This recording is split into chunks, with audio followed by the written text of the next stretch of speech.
नमस्कार, स्वागत है आपका डीवी लाइव के इस खास कार्यक्रम में। मैं हूं समीर आत्मज मिश्र। सुप्रीम कोर्ट से आज एक बड़ा और महत्वपूर्ण फैसला आया। महत्वपूर्ण फैसला जरूर है, लेकिन बड़ा कितना है और क्या ये अंतिम फैसला है, इस पर भी सवाल उठ रहे हैं। लेकिन इस फैसले को लेकर सुप्रीम कोर्ट के ऊपर जिस तरह से उंगलियां उठ रही हैं, सुप्रीम कोर्ट के फैसले के पीछे इसको एक अलग नज़रिए से देखा जा रहा है। पेटिशनर्स की ओर से पहली बार ऐसा हुआ है कि फैसले को लेकर तमाम सवाल उठाए जा रहे हैं और कहा यह जा रहा है कि ऐसे ही फैसले की उम्मीद थी। और क्यों उम्मीद थी? क्योंकि ऐसी ही बेंच थी। इस तरह की बातें सोशल मीडिया पर हो रही हैं। जाहिर सी बात है, ये न्यायपालिका के लिए एक बड़ा झटका है।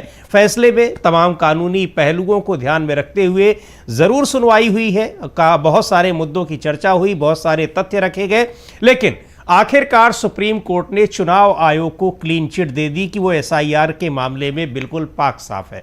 उसने जो कुछ भी किया है वो सब संविधान के तहत किया है, कानून के तहत किया है और नियमों के तहत किया है। लेकिन याचिकाकर्ता सुप्रीम कोर्ट के इस फैसले से इत्तेफाक नहीं रखते हैं।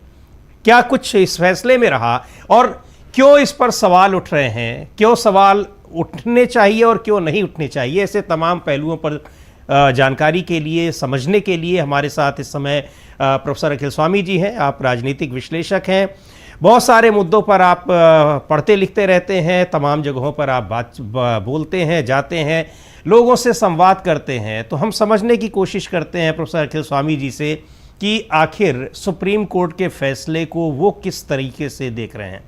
बहुत बहुत स्वागत है सर आपका इस कार्यक्रम में। और पहला जो मेरा सवाल आपसे यही होगा कि आपको क्या लगा था? हम देख रहे हैं सोशल मीडिया पे बहुत से लोग ये कह रहे हैं कि सुप्रीम कोर्ट के इसी तरह के फैसले की उम्मीद थी। क्या आपको भी लग रहा है कि यही फैसला आने वाला था? देखिए, ये बात तो मिश्रा जी बिल्कुल सही है कि जिस प्रकार से सुप्रीम कोर्ट के निर्णय आ रहे हैं उससे तो सबको ये लगता था कि यही फैसला होगा, क्योंकि मेरे ख्याल से चुनाव आयोग के खिलाफ माननीय सुप्रीम कोर्ट कोई निर्णय लेगा इसकी अपेक्षा किसी को नहीं थी। देखिए, ये बात बिल्कुल सही है। सरकार को, लोकसभा को, संसद को कानून बनाने का अधिकार है। चुनाव आयोग एक संवैधानिक संस्था है, लेकिन संविधान के अनुरूप उन्हें यह अधिकार है कि वो कोई काम करें। लेकिन अगर उस काम करने में अगर ऐसा लगता है कि संविधान की अवहेलना हो रही है जी, और जो नागरिक के मूल अधिकार हैं उसका उल्लंघन हो रहा है, तो माननीय सुप्रीम कोर्ट से ही तो हम अपेक्षा करेंगे कि उसमें हस्तक्षेप करे। भाई, ये बात जैसे कही माननीय सुप्रीम कोर्ट ने कहा कि साहब नागरिकता की बात नहीं है, ये तो केवल वोटिंग के अधिकार की बात है। वोटिंग का अधिकार अगर आपको नहीं मिला इसका माने कि जरूरी थोड़ी है कि आप नागरिक ना हो। भाई, ये बात देखिए, मैं तो कानूनविद नहीं हूं, लेकिन बात मुझे तो समझ में नहीं आती। भाई, अगर मैं नागरिक हूं तो मुझे वोट देने का अधिकार मिलेगा, मेरा वोट देने का अधिकार कोई छीन नहीं सकता। और अगर मैं नागरिक नहीं हूं तो मुझे वोट देने का अधिकार नहीं मिलेगा। लेकिन अगर नागरिकता तो मेरी प्रश्न चिन्ह में नहीं है, लेकिन मेरा वोट देने का अधिकार छीन लिया गया, 27 लाख लोगों के वोट देने का अधिकार छीन लिया गया। ये बात तो देखिए कोई समझ में नहीं आता। और ये केवल भारतवर्ष की बात नहीं है, ये पिटिशनर्स की बात नहीं है, पूरे विश्व के अंदर इसकी विवेचना होगी।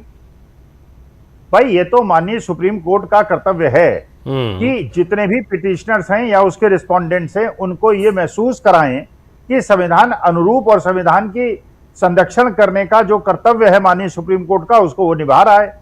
अगर देश के अंदर ये एक मैसेज चला गया कि चुनाव आयोग तो हर चीज का उल्लंघन कर रहा है, चुनाव आयोग तो जो लोग कहते हैं, जो अपोजिशन पार्टीज वाले कहते हैं, उनकी बात सुनने को तैयार नहीं होता, जो अपना ही कानून बनाता है उसको ही चेंज कर देता है, कहता है कि उसमें सेंट्रल और स्टेट के अफसर्स जो है वो रिशफल करके लगाए जाएंगे, फिर स्टेट अफसर को बाहर कर देता है, केवल सेंट्रल अफसर्स को रखता है। केवल बंगाल के अंदर सेंट्रल रिजर्व पुलिस के लोग जाते हैं और इतनी लार्ज संख्या में जाते हैं। फिर उसके बाद जो खुद का नियम बताता है कि सीसीटीवी फुटेज दिखाई जाएगी, उसको नहीं दिखाता है। फिर उसके बाद जो अपोजिशन आरोप लगाता है कि साहब जो काउंटिंग सेंटर में ईवीएम जिसमें वोट गिने गए हैं वो वाले हैं ही नहीं जिसमें वोट डले थे, 17C के अनुसार उसका मिलान करा लीजिए, उसमें भी चुप्पी डाल के बैठ जाता है। अगर सांसद विपक्षी दल के उनसे मिलने जाते हैं तो उनसे ऐसा रूडली व्यवहार करता है जैसे कोई तानाशाह करता है, गेट आउट गेट लॉस्ट।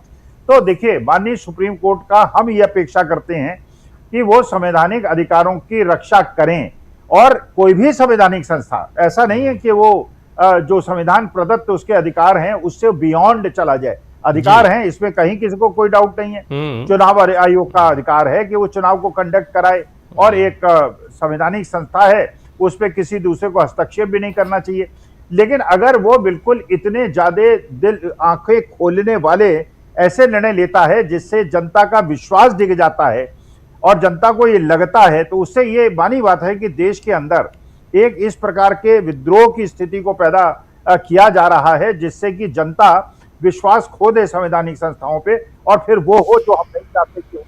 जी बिल्कुल, आप सही कह रहे हैं कि अधिकार तो है ही है संविधान में, वो एक संवैधानिक संस्था है, जाहिर सी बात है उसको अधिकार दिए हुए हैं। वो उन अधिकारों का इस्तेमाल भी किया है तमाम चुनाव आयुक्तों ने। टीएन शेषन तो बहुत बड़ा उदाहरण है। लेकिन उन्होंने जब अधिकारों का इस्तेमाल किया तो कभी किसी ने सवाल नहीं उठाया, चाहे वो सत्तारूढ़ पार्टी हो, चाहे विपक्ष हो, और चाहे हमारे और आप जैसे आम लोग हों। सवाल नहीं उठे, इसलिए नहीं उठे कि उसके पीछे उनकी मंशा केवल यही थी कि संविधान प्रदत्त जो उनको जिम्मेदारी दी गई है उस जिम्मेदारी का निर्वहन उनको करना है। लेकिन यहाँ पर सवाल पहले से ही उठ रहे थे, मामला तभी सुप्रीम कोर्ट में गया एसआईआर को लेकर, चाहे वो एसआईआर लागू करने की मंशा हो, अचानक जहां जिस राज्य में चुनाव हो रहे हो उसको ले आना हो, और सबसे बड़ी बात ये कि इस फैसले को लेकर जो प्रतिक्रियाएं हम लोग देख रहे हैं सोशल मीडिया में, कि जजों का चेहरा देखकर कि अगर इन जजों के पास मामला है तो क्या फैसला आएगा, इसका जो अनुमान लगाया जा रहा है, ये तो न्यायपालिका के लिए बहुत ही एक, न्यायपालिका के ऊपर बहुत एक तरीके से कह लीजिए कि बहुत बड़ा अविश्वास इसका मतलब देश की जनता दिखा रही है। और अगर ऐसा है तो फिर ये तो बहुत ही गंभीर मामला है। देखिए, जो माननीय सुप्रीम कोर्ट है वो देश की जनता के लिए अंतिम द्वार है जिस पे जाके वो निवेदन करता है और प्रार्थना करता है। अगर वहां से भी इस प्रकार का संशय पैदा हो जाएगा तो उसके बाद क्या होगा? उसके बाद जनता का दरबार है जो सबसे बड़ा है। अच्छा, जनता के दरबार से चुनाव आयोग के माध्यम से न्याय मिलना नहीं है, सबको पता है। इसी प्रकार का उत्तर प्रदेश के अंदर रिजल्ट आना है, इसी प्रकार का पंजाब के अंदर रिजल्ट आना है। पंजाब के अंदर भारतीय जनता पार्टी ने अपनी कार्यप्रणाली शुरू कर दी है, वहां भी इस प्रकार की चीजें हो रही हैं। तो जो माननीय सुप्रीम कोर्ट का मेरे ख्याल से जो कर्तव्य है कि देश के अंदर संविधान इसलिए रहे कि देश की जनता को संविधान के ऊपर पूरा विश्वास है, और वो जानता है, देश की जनता जानती है कि अगर संविधान में कोई हेरफेर हुई, कोई छेड़खानी हुई तो देश की एकता, अखंडता खतरे में पड़ जाएगी। तो ऐसे समय में अगर कोई संवैधानिक अधिकार प्राप्त व्यक्ति तानाशाह की तरह काम करने लगे और लेवल प्लेइंग फील्ड न दे, भाई मानी बात है, अब संवैधानिक अधिकार है एक डीएम को, कमिश्नर को कि वो निर्णय ले, लेकिन डीएम कमिश्नर्स के बाद से जब हम सहमत नहीं होते हैं तभी तो हम कोर्ट जाते हैं। और मानी बात है, सारे जो केसेस होते हैं, जितने भी पिटिशनर्स होते हैं, वो स्टेट के अगेंस्ट अपना केस करते हैं। अखिल स्वामी versus state, Mishra ji versus state, यही तो होता है ना। तो वहां पे अगर स्टेट की बात फाइनल है, क्योंकि स्टेट एक संविधान प्रदत्त अधिकारों का उपयोग कर रहा है, तो उसके बाद कोर्ट्स की आवश्यकता क्या है? कोर्ट की आवश्यकता तो यह है कि जो संविधान ने अधिकार दिए थे अधिकारी को, उसका दुरुपयोग तो नहीं कर रहा है, उसका दोहन तो नहीं कर रहा है, उसमें उल्लंघन तो नहीं कर रहा है। और जहां तक महमूद पाचा को मैं सुनता आया हूं, महमूद पाचा का यह कहना है कि अगर एक भी वोटर का वोटर लिस्ट से नाम हटाया जाए तो जिसने नाम हटाने में भाग लिया है उसको 2 साल की सजा का प्रावधान है संवैधानिक। अब आई डोंट नो, मैं कोई कानूनविद तो वो नहीं, लेकिन यहां तो 27 लाख लोगों का नाम हटा दिया गया।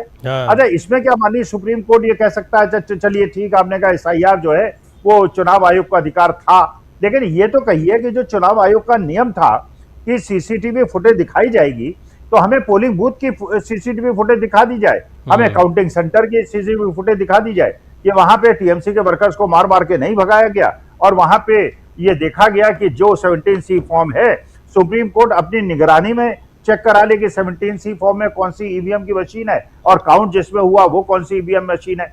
लेकिन 4-4, 5-5 साल इस पर आप देखिए, मेरे को उसमें भी आशा नहीं है जिसमें ये कहा गया कि चुनाव आयोग का जो वो बनी है, कमेटी बनी है, लेकिन टिप्पणियां कैसी भी हों, मुझे नहीं लगता, बहुत ज्यादा आशा नहीं है। लेकिन ये आशा न होना ही देश के लिए बहुत बड़ा खतरा है, क्योंकि हमारी अंतिम आशा वो है, और अगर नहीं होगा तो हम जनता के दरबार में जाएंगे। जनता के दरबार में जाएंगे तो मेरे ख्याल से फिर एक ऐसा दृश्य उपस्थित हो सकता है जो देश के लिए अच्छा नहीं है। तो इसलिए तो माननीय सुप्रीम कोर्ट से ही प्रार्थना करेंगे जी, चुनाव आयोग को संवैधानिक अधिकार है, लेकिन उसे जो संवैधानिक अधिकार है उसके अंदर संविधान अदत्त जो उसको अधिकार मिले हैं उसकी अवहेलना और नियमों की अवहेलना और अपने ही द्वारा बनाए गए नियमों का, आपको याद होगा शीला कौल और पीके थुंगन का एक मामला हुआ था जब इंदिरा जी की सरकार थी, हाउस अलॉटमेंट में उन्होंने कुछ नियम का उल्लंघन कर दिया था। सुप्रीम कोर्ट का निर्णय यह आया था कि यह बात सही है कि मिनिस्टर को, कैबिनेट को यह अधिकार है कि नियम बनाए जी, लेकिन नियम का उल्लंघन करने का उसको अधिकार नहीं है। उसमें सजा हुई थी पीके थुंगन और शीला कौल को जी। यहां पे वही मामला है भाई, उन्हें अधिकार है चुनाव कंडक्ट कराने का, लेकिन चुनाव कंडक्ट कराने में अगर वो अपने ही नियमों की अवहेलना कर रहे हैं और सीसीटीवी फुटेज नहीं दिखा रहे हैं, ये कहे कि उसमें औरतों की आइडेंटिटी वो हो जाएगी, भाई औरतें लिख के दे देंगी, हमको कोई परेशानी नहीं है, आप दिखा दीजिए सीसीटीवी फुटेज। तो इस प्रकार से अगर आप लोकतांत्रिक रूप को डिक्टेटरशिप के खांचे में ढालना चाहते हैं और अगर उसके बाद कॉकरोच कहीं सड़क पे उतरे और कोई ऐसी बातें हुई तो उसका उत्तरदायित्व तो सरकार का ही होगा केवल। बिल्कुल बिल्कुल, नियम के तहत तो उनको, कानून के तहत तो, संविधान के तहत बहुत अधिकार हैं, लेकिन सुप्रीम को यहाँ पर चुनाव आयोग को पहली बात तो मनमानी करने का कोई अधिकार नहीं है और दूसरी बात यह है कि खुद से नियम बनाने का अधिकार नहीं है। नियम बनेंगे तो पार्लियामेंट में ही बनेंगे, इस बात को लेकर भी बड़ी बहस हुई। लेकिन सबसे महत्वपूर्ण बात यह है प्रोफेसर अखिल स्वामी जी, इस केस को जब हम लोग लगातार ऑब्जर्व कर रहे हैं, डीवी लाइव पर तो केस की पूरी जो प्रोसीडिंग थी उसको भी यहाँ पर लाइव किया गया, दिखाया गया, जो टिप्पणियाँ आई उन सबको, लगातार जिस एसआईआर पर सुनवाई हो रही है उस एसआईआर को लागू कर दिया चुनाव आयोग ने। लागू करने के बाद उसके आधार पर वोटर लिस्ट बना दी, वोटर लिस्ट बनाने के बाद चुनाव करा लिए, वहां सरकार बन गई। यहां पर जो सुप्रीम कोर्ट की खामोशी है, इसको किस तरीके से देखते हैं? सोशल मीडिया पर ही नहीं, तमाम जो कानून के विशेषज्ञ हैं वो भी इसको इसी तरीके से देख रहे हैं कि ऐसा लग रहा था कि जैसे चुनाव आयोग को भी पता है कि क्या फैसला आएगा और सुप्रीम कोर्ट भी ये जान रहा है कि हम यही फैसला देंगे और ये लोगों को बताना भी चाह रहा है। देखिए, बड़ा दुर्भाग्यपूर्ण है, यही कारण है कि पिछले 10 दिन के अंदर कॉकरोच जनता पार्टी में 2.5 करोड़ के करीब लोग असेंबल हो गए हैं और यह भी पता चला है कि अपोजिशन पार्टीज अब राहुल गांधी से ये निवेदन कर रहे हैं कि आप लीड कीजिए और देश की जनता को लोकतंत्र और संविधान के जो हमारे प्रावधान हैं उसको सुनिश्चित करने के लिए काम कीजिए। और आप देख रहे हैं पूरे देश के अंदर वैसी घटना घट रही है। आपको ये भी पता है कि कोर्ट के अंदर एक आवेदन भी एक वकील साहब ने दाखिल कर दिया है। जिस प्रकार से सीबीएसई बोर्ड में जिस प्रकार की खुली धांधली हुई है, खुली धांधली हुई, तो मैं तो कहता हूं स्यू मोटो माननीय सुप्रीम कोर्ट उसमें वो करे, संज्ञान ले और ये अधिकारी, फिर धर्मेंद्र प्रधान रिजाइन करने को तैयार नहीं है। वो संसदीय समिति के सामने जाके ये कहा जा रहा है कि साहब पेपर लीक थोड़ी हुआ है, 4-5 क्वेश्चन तो आउट हुए थे, पूरा पेपर जब तक आउट ना हो तब तक उसको पेपर लीक नहीं कहा जाएगा। तो देखिए, जब इस प्रकार की चीजें हो रही हैं, इसका मतलब यह है, इसका मतलब यह है कि जो सत्ता में बैठे हुए लोग हैं या उनका कॉकस है, ये जनता को चैलेंज कर रहा है, ये जनता को एक चुनौती दे रहा है कि हम तो इस प्रकार से काम करेंगे, अगर तुम्हें काम करा लो तो देखते हैं तुम कैसे करा लोगे।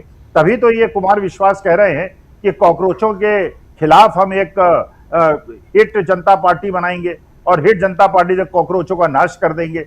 मतलब ये है कि एक तरफ तो सर, एक चीज आपको एक सेकंड थोड़ा सा रोकूंगा। ये मसला दरअसल कॉकरोच और ये कुमार विश्वास क्या कह रहे हैं, इन सब चीजों से बहुत आगे का है। दिक्कत ये है कि यहाँ जो दो पार्टियां दिखाई पड़ रही हैं, एक तरफ अगर सुप्रीम कोर्ट का फैसला है और वो फैसला आ रहा है चुनाव आयोग के पक्ष में, दोनों संवैधानिक संस्थाएं हैं।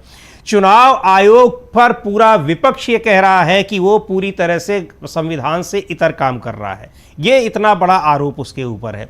सुप्रीम कोर्ट ने उसको क्लीन चिट दे दी कि नहीं, बिल्कुल संविधान के हिसाब से उसने काम किया है। क्या सुप्रीम कोर्ट को यह नहीं पता है कि चुनाव आयोग को इस तरह से अगर हम क्लीन चिट दे रहे हैं, जिसको अब ये तमाम कानूनविद कह रहे हैं कि उसको मनमानी करने का अधिकार, एक तरीके से उस पर मुहर लगा दी सुप्रीम कोर्ट ने भी, क्या कल को ये सुप्रीम कोर्ट के अधिकारों के लिए भी खतरा नहीं बन जाएगा?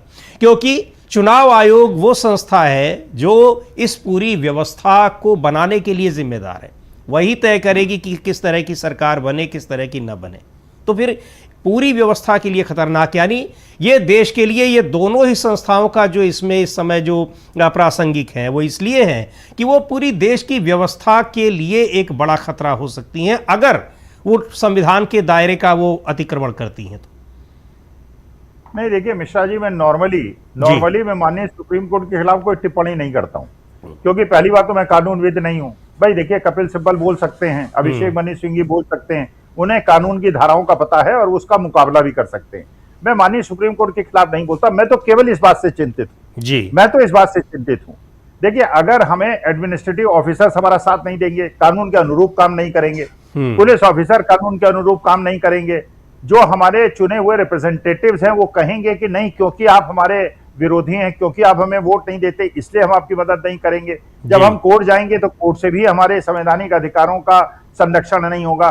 तो उसके बाद, मैं उसके बाद की बात कर रहा हूं, मैं जो करना चाहें करें भाई, माननीय सुप्रीम कोर्ट है, वरना मुझे कंटेंट नोटिस देंगे तो उनके खिलाफ तो मैं नहीं बोलूंगा। लेकिन इससे क्या हो रहा है कि जो प्रेशर बन रहा है समाज के अंदर, वही प्रेशर तो 2.5 करोड़ मेंबर्स क्रिएट कर रहा है। और जब उनका विश्वास उठ जाएगा, अभी तक कम से कम हमारे लोकतंत्र में एक अच्छाई थी, लोगों को विश्वास था, लोगों को लगता था कि डीएम साहब के पास जाएंगे, डीएम साहब हमारी बात सुन लेंगे। अरे डीएम साहब कैसे बात सुनेंगे, अगर ज्यादा हमारी कानून के तहत बात करेंगे तो उनका ट्रांसफर हो जाएगा। जैसे आपने देखा, एक उत्तर प्रदेश के अंदर एसएसपी साहब थे, उन्होंने राइट रुकवाने के लिए बहुत ज्यादा कदम उठा लिए, राइट नहीं होने दिए और उनका ट्रांसफर हो गया 1 दिन के बाद। आपने देखा जो दीपक है, मोहम्मद दीपक कोटद्वार वाला, उसका किराया नहीं जा पा रहा है, उसके जिम जो है वो बंद हो गया है। तो जो ये देखिए, इससे होता क्या है कि जो लोग देख रहे हैं, जो जनता देख रही है, जो बच्चे देख रहे हैं, जो युवा देख रहे हैं, जो जनजी देख रहे हैं, वो ये देख रहे हैं कि भाई दीपक ने गलत काम क्या किया था, एक मुसलमानों को बचाने की, बुढ़े मुसलमान को बचाने की कोशिश की थी, तो उसको आज आपने भूखे मरने के लिए छोड़ दिया क्योंकि गुंडे उसके खिलाफ हैं। अगर आप देखते हैं कि जनता इस प्रकार से देख रही है कि 17 साल के बच्चे को अशोक कुमार श्रीवास्तव जो दूरदर्शन के एंकर हैं उसे पाकिस्तानी कह रहे हैं, बाद में माफी मांगते फिर रहे हैं, धर्मेंद्र प्रधान रिजाइन नहीं कर रहे। तो मैं जिस बात से चिंतित हूं, माननीय सुप्रीम कोर्ट ने जो किया, भाई ठीक है, उन्होंने किया, हम उनके खिलाफ कुछ बोल भी नहीं सकते, लेकिन क्योंकि हमारा विश्वास उठ रहा है सारी संवैधानिक संस्था से, उसके बाद जो देश के अंदर होगा, आपको नेपाल के अंदर ऐसा नहीं हुआ था क्या बंगाल ये बांग्लादेश के अंदर नहीं हुआ था क्या? वहां के सुप्रीम कोर्ट, वहां का चुनाव आयोग और वहां की सरकार इसी प्रकार से काम कर रही थी, वहां भी इलेक्शन रिग हो रहे थे, वहां भी अपोजिशन पार्टीज पे दंडात्मक कार्रवाई हो रही थी। उसका अंत क्या हुआ था?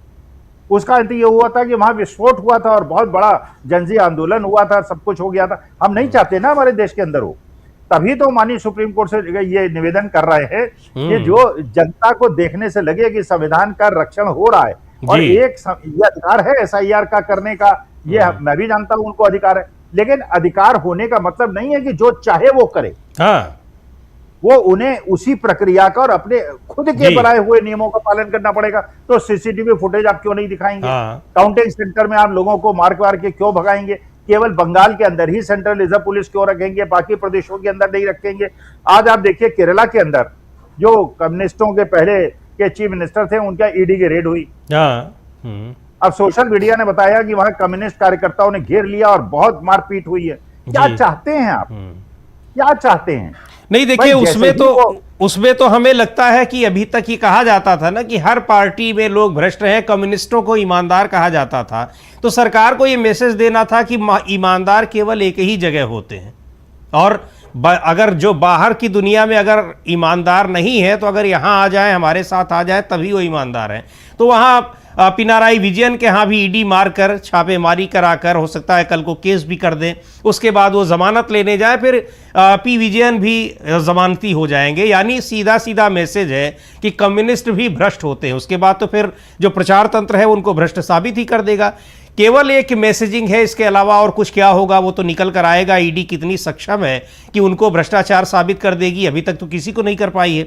लेकिन ये जो संदेश है, ये सब जो तमाम संस्थाएं हैं, सरकार की संस्थाएं, वो तो उनका पर्दाफाश पूरी तरीके से हो चुका है। कई बार कोर्ट में भी उनकी बहुत बद पीट चुकी है। लेकिन सवाल यहाँ पर संवैधानिक संस्थाओं का है, जिनके ऊपर बहुत बड़ी जिम्मेदारी है। अब प्रशांत भूषण जैसे वकील कह रहे हैं कि ये न्यायपालिका के लिए काला दिन है। अब ये टिप्पणी कोई ऐसी हल्की टिप्पणी नहीं। प्रशांत भूषण पता नहीं कितने केस हारते होंगे, जीतते होंगे, लेकिन रोज वो ऐसे तो नहीं कह रहे हैं कि ये काला दिन है। तो काला दिन अगर इसको बताया जा रहा है तो इसका मतलब इस फैसले को लेकर एक बहुत ही गंभीर चिंतन और बहुत ही गंभीर चिंता जताई जा रही है देश में।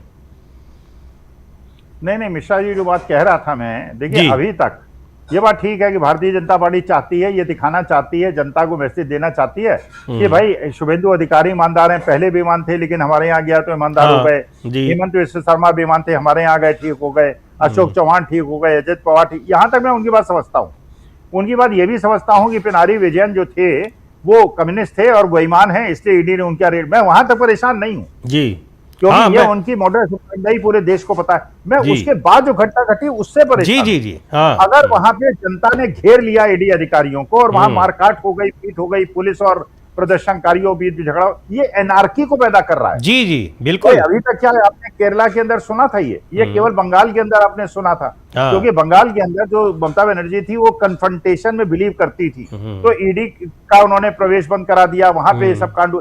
केरला में नहीं सुना आज तक आपने। जी। लेकिन इसका मतलब ये है कि वहां पे केरला के अंदर और जनता के अंदर ये अगर मैसेज चला गया कि एक आदमी जो 10 साल चीफ मिनिस्टर रहा और 2 बार चीफ मिनिस्टर रहा और उसकी अभी तक बेईमानी का कोई प्रमाण नहीं मिला था और अचानक उसके ऊपर ये अटैक हो गया, तो बीजेपी की कार्यप्रणाली समझ में आती है। लेकिन मैं परेशान हूं जनता के उद्वेग से। जी, अगर जनता इस तरह से सड़क पे आके कॉन्स्टिट्यूशनल अथॉरिटीज के ऊपर अटैक करने लगेगी, इसका माने गुस्सा जो है बहुत ज्यादा बढ़ गया है। और जैसे अभी सीबीएसई के एग्जाम में वकील साहब ने कोर्ट में अपील की है और नोटिस चला जाएगा सीबीएसई को, क्या अच्छा एक ही घटना नहीं है जी, जो पहले हो रहा था कि वेदांत की एक घटना है जिसमें पेपर किसी दूसरे का जांच दिया, अब कई सारे हजारों लोग आ रहे हैं सामने कि साहब उनके प्रश्न पत्र पूरे के पूरे जांचे ही नहीं गए जी, कॉपी किसी की, जांच किसी की दी, 100 नंबर किसी को मिलने थे, किसी को 40 दे दिए, किसी को 100 दे दिए, अब लोग कोर्ट जा रहे हैं। मैं कोर्ट जाने से भी परेशान नहीं हूं, कोर्ट में न्याय ना मिलने से भी परेशान नहीं हूं। मैं परेशान इस बात से हूं कि देश की जनता में जो ये प्रूफ जा रहा है जी, और ये प्रूफ ये संवैधानिक संस्थाएं दे रही हैं, हम बेईमानी करेंगे, जो तुम्हें करना है कर लो, उसके बाद जो एक एनार्की पैदा होगी, मैं उससे परेशान। जी बिल्कुल बिल्कुल, ये वही तो, यही सबसे बड़ी बात है कि यहां जब सारी संस्थाओं से लोगों को निराशा ही हाथ लगने लगेगी तो उसके बाद क्या होगा। चिंता की बात तो यही है कि आखिर उस स्थिति में हम ले जा रहे हैं, क्यों ले जा रहे हैं, और ले जाते हुए देख रही है सुप्रीम कोर्ट भी, आखिर क्यों, ऐसा क्यों। और इसलिए कह रहे हैं, चूंकि सुप्रीम कोर्ट, आपने सही कहा कि हम सुप्रीम कोर्ट का सम्मान करते हैं, इसलिए भी करते हैं कि हमारे संविधान में सबसे महत्वपूर्ण स्थान उसका है। इसलिए है कि कोई भी संस्था, यहां तक कि सरकार भी अगर गलत कर रही है, संसद भी अगर गलत कर रही है, जो कि जनता के जरिए चुनी गई है, तो भी उसको देखने वाली संस्था सुप्रीम कोर्ट है और लोगों को उम्मीद होती है, उम्मीद की आखिरी किरण होती है, सारी चीज़ें हैं।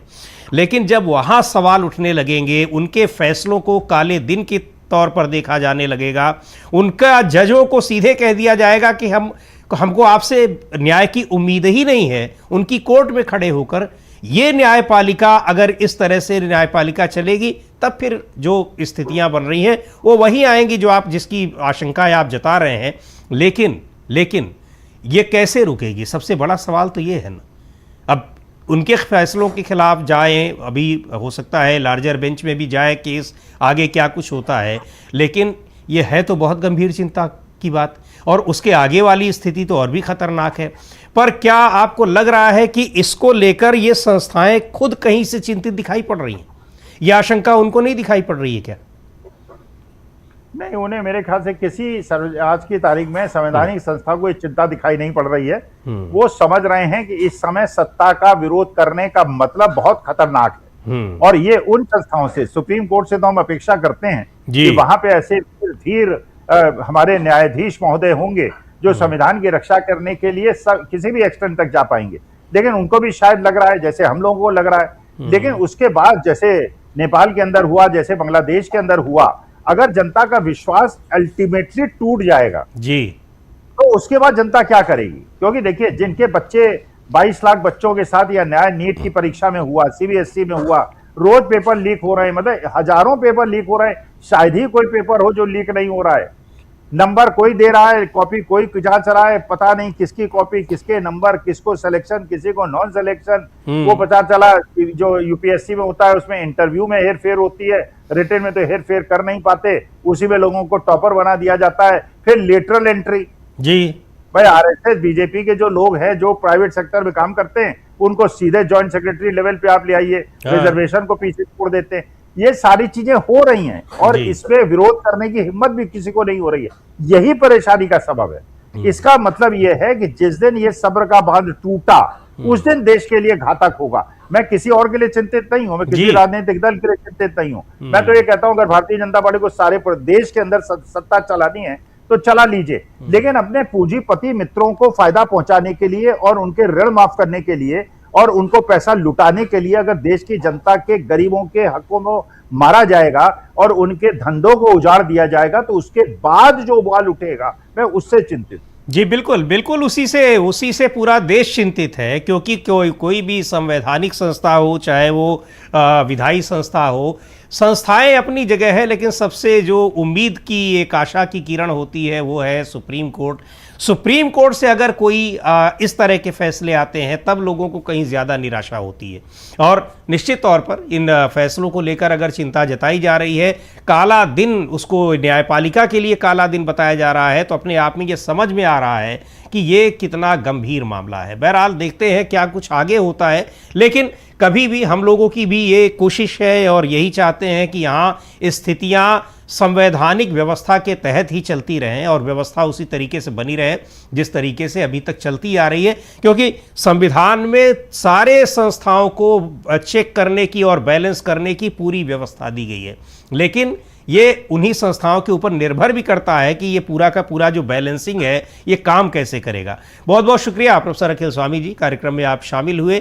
लेकिन ये अगर सुप्रीम कोर्ट के फैसलों को काला दिन बताया जाने लगेगा तो सुप्रीम कोर्ट को भी अपने भीतर स्वमूल्यांकन की ज़रूरत है, सेल्फ असेसमेंट की ज़रूरत है कि आखिर कोई भी हारा हुआ पक्ष कह रहा हो, जीता हुआ पक्ष कह रहा हो, लेकिन अगर वो कह रहा है तो क्यों कह रहा है।